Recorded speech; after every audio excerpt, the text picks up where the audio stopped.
2 से 3 दिन पहले आपको हमने खबर दिखाई थी कि डोडा में कितना बड़ा क्रैकडाउन जो है डोडा पुलिस द्वारा जो है किया गया था। यानी एक फैमिली के ऊपर जिसके पास 23 लाख से ज्यादा पैसा मिला था और 24 मोबाइल मिले थे। ये मोबाइल जो है सिर्फ एंड्रॉइड मोबाइल है जिनकी कीमत लगभग 20 से 30 हजार एक मोबाइल की कीमत थी। और इसके पास लगभग 85 ग्राम चिट्टा मिला था। 3 लोगों को गिरफ्तार किया गया था। 2 महिलाएं थी, एक जो है उसमें पुरुष था और एक जो है मौके से फरार थी।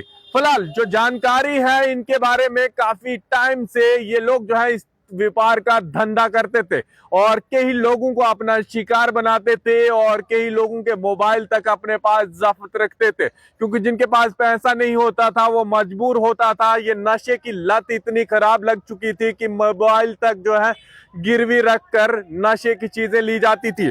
फिलहाल जो जानकारी सामने आई है उसके बारे में मैं आपको बताऊंगा। और जिस जरीना बेगम को पकड़ा गया है और ये wife of late Ghulam Ali है और इसकी दूसरी बेटी यानी जो इसके परिवार से है, दूसरी हिना बेगम जो वाइफ ऑफ जहीर अब्बास है। और उसके बाद जो है ये भागा हुआ है, बिल्कुल ये भागी हुई है वहां से। दूसरे शबीना बानो और daughter of late Ghulam Ali, जहायर Abbas, सना मोहम्मद इकबाल, ये सब लोग जो है सदीकाबाद डोडा के रहने वाले हैं। इनके ऊपर एफआईआर भी दर्ज हुई है एनडीपीएस एक्ट के तहत। और इससे पहले भी जो है काफी बार जो है इनके ऊपर छापामारी भी हुई है। 23,22,160 रुपए नगद कैश इनके पास मिला था और ये बक्स जो है उठाया गया था वहां से। उसके बाद देखिए इनकी फोटो जो आपको स्क्रीन पे दिख रही है, जहां पर ये अपना मुंह पर पर्दा रखा है। लेकिन सोचिए इन लोगों ने कितने लोगों के साथ जुल्म किया होगा, किन लोगों को अपना शिकार बनाया होगा, क्योंकि इन्होंने नशा इतना फैलाया है कि लोग जो है मोबाइल तक गिरवी रखे हैं इनके पास।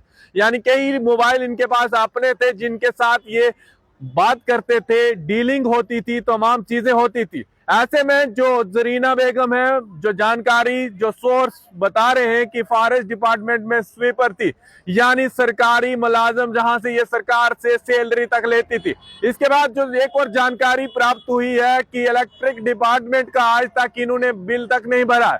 और एक और जानकारी जो सोर्स बता रहे हैं कि पैसा भी जो है लेन देन पर दिया जाता था। यानी एक समझ से गुंडा राज या एक तरफ का माहौल जो है अलग किस्म का बनाया था।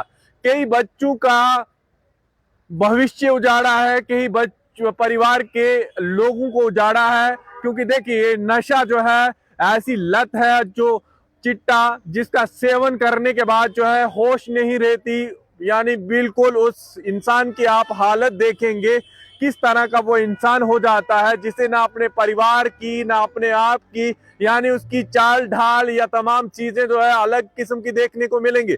समाज में ऐसे लोग आपको दिखेंगे जिनका रवैया अलग किस्म का होगा, लेकिन नशे की लत में ये लोग जो है काफी आगे तक पहुंच गए। इसे दूर करने के लिए 100 दिन का अभियान जम्मू कश्मीर में चलाया जा रहा है, जिसका गवर्नर एलजी मनोज सिन्हा जो है खुद इसका देख रेख कर रहे हैं।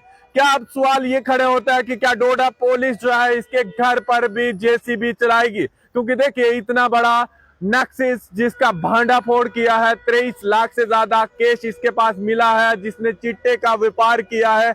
यानी इसके पास आज से पहले भी कई बार इसके खिलाफ इस तरह के रिकॉर्ड है, लेकिन बोलने के लिए कोई तैयार नहीं था। इससे पहले भी पुलिस ने इन्हें हिरासत में लिया था, कई बार इनको अपने पास रखने के बाद छोड़ दिया था।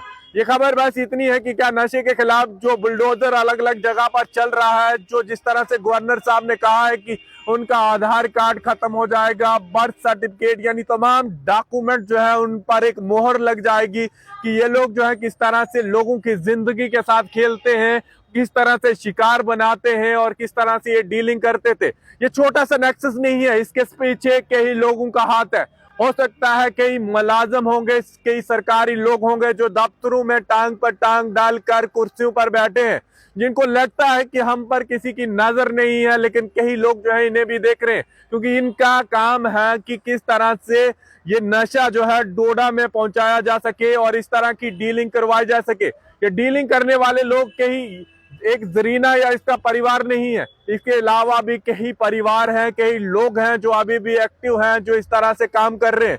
लेकिन ढीला रवैया, ढीला तरीका कहीं ना कहीं सवाल खड़ा करता है यहाँ की एडमिनिस्ट्रेशन और प्रशासन पर।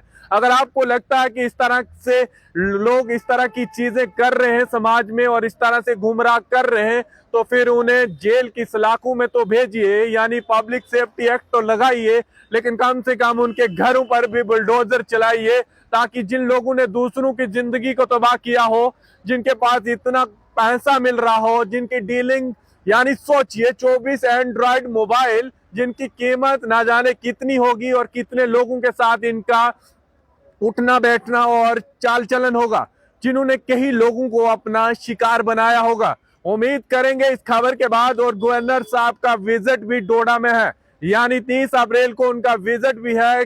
अगर उनसे सवाल पूछने का मौका मिला तो पूछेंगे। इतने बड़े नेक्सस को तो पकड़ा गया है, क्या उसके घर पर भी जेसीबी चलेगा या फिर उसके ऊपर पीएस से इस तरह से लगेगा कि लगभग 2 या 3 साल जब जेल की सलाखों में रहेंगे तो उसके बाद होश या इन तमाम लोगों का दिमाग जो है ठिकाने आएगा। इसके बाद जो लोग जो है इस तरह से समाज में और भी हैं, जो सिर्फ ना केवल नशा फैला रहे हैं, लेकिन सोशल मीडिया के तहत जो है लोगों को गुमराह कर रहे हैं या फिर मिसगाइड कर रहे हैं या कोई नफरत फैलाने का काम कर रहे हैं, उनके ऊपर भी बड़ी कार्रवाई होनी चाहिए। क्योंकि ऐसे लोग लगातार इनकी बढ़ोतरी देखने को मिल रही है, जो जिनको लगता है कि व्यूवरशिप या तमाम चीजें जो है हमें फेम दे रही है, लेकिन ये फेम जो है आने वाले कल के लिए बुरा हो सकता है और बुरा हो भी रहा है, क्योंकि ये चीजें अच्छी नहीं है समाज के लिए। एक साफ सुथरी सोसाइटी या साफ सुथरे लोग एक लोगों को तो अच्छा बनाते हैं, लेकिन साथ में समाज को भी अच्छा बनाते हैं। उम्मीद करेंगे ये खबर देखने के बाद यहाँ की पुलिस या यहाँ का प्रशासन क्या करता है, क्या पीला पंजा या तमाम चीजें इस घर तक पहुंचती है या फिर उसे दोबारा से रिहा किया जाता है। फिलहाल देखते रहे जम्मू ट्रिब्यून, मैं विकास मनास, टोडा।